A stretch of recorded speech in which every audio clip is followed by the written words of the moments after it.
McGowan walking in, fires, and they score! Tapped back home by Ludwinski. And just like that, the Frontenac's back on top. Pulls that free. Now on the slot, Ludwinski scores! Ludwinski doubles Kingston's lead and they're up 2-0.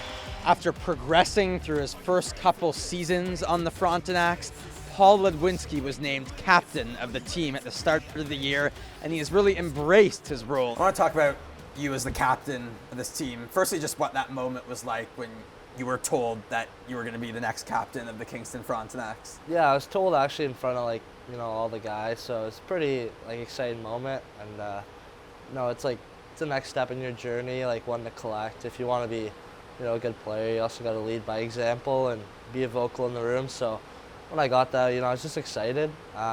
It's the next step for me, but at the same time, push leadership on everyone else so that when they move on, they can be, leaders on their teams to come. How do you balance that kind of, being the captain, wanting to be the guy, but still allowing the other people to kind of have their own leadership roles?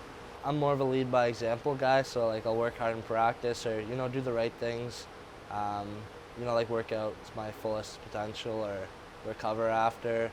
And I'll just do that, listen, and other guys will be more vocal in the room, and I won't, cut them off or anything. I'll listen to what they have to say, take it in too, because we got, old guys with a bunch of experience like, Schmitty and Homer and Doobie too. Doobie comes from a winning organization, and he sits right next to me, so just having him in my ear, listening to things he said about how they won and trying to implement that into the team too, it's nice to have.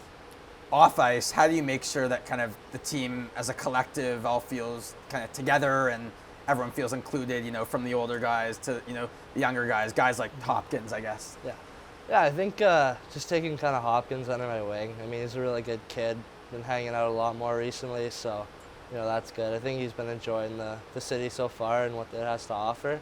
So, hopefully the next few years for him are great, but other than that, we're trying to do something at least once a week with everyone. You'll always have your groups in the team, but if we can get everyone together, once a week, maybe twice in these upcoming weeks, and just, maybe go bowling or, I don't even know, paintball would be fun, or even a team dinner. It's just something to bond with, and, those close teams are the ones that come playoff time, they really excel, and, when we come to playoffs, it's do or die for us, and we want to go all the way. It's very true. So I guess 2 years ago, your first year, you made the playoffs and you played with a lot of potential future NHL stars, guys in the AHL. How did you learn from them being kind of the leaders to you, and how do you apply that to your leadership role now? I grew up playing against Shane, so it was always a challenge for me. And then being on the same team with him, just watching how he's excellent in everything, from his preparation to how he would treat his body, how he would eat. The way he would lead, the way he'd practice, all that.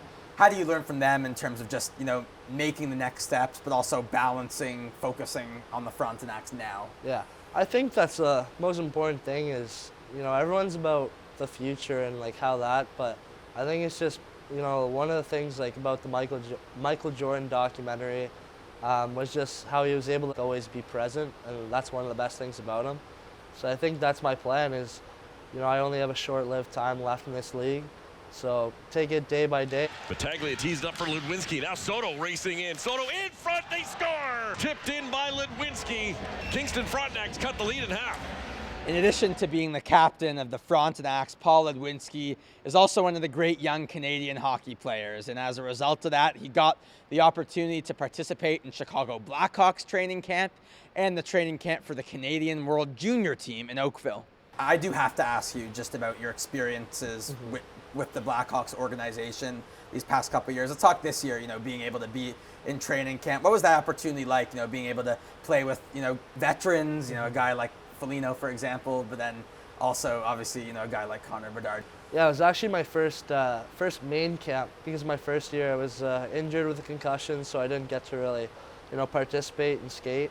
But this year is just how they treat you is incredible. The whole organization, how prepared they are, how they have everyone from development staff to, the coaches are there for you, from the players.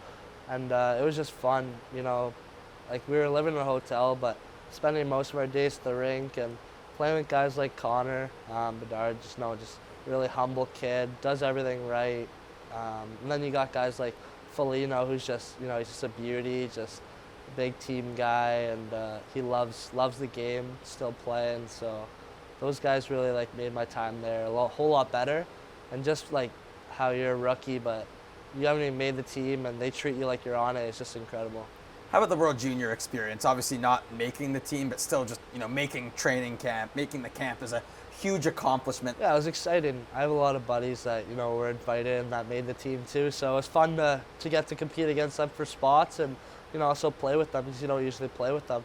So right from the start, we were treated, like the highest level you could possibly be. I mean, we had our own facility in the, I think it's called the 6 Mile Complex, whatever, in Oakville, and we got a nice hotel to stay at, and the ice was awesome. The equipment staff were awesome. Everyone made it just a great time, from the coaching staff to the equipment staff. To all the things that happened behind the scenes. It was great, and it was a fun 2 games against the U Sports All Stars, and it's one to remember. It's too bad I didn't make the team, but I took that kind of usually a chip on my shoulder now. So not to prove anything, but just to say I wasn't there, but I wanted to be. Let's use that as motivation. That's so cool. Well, thanks so much, Paul, for doing this. Really appreciate you taking the time. Yeah, thanks. Appreciate it.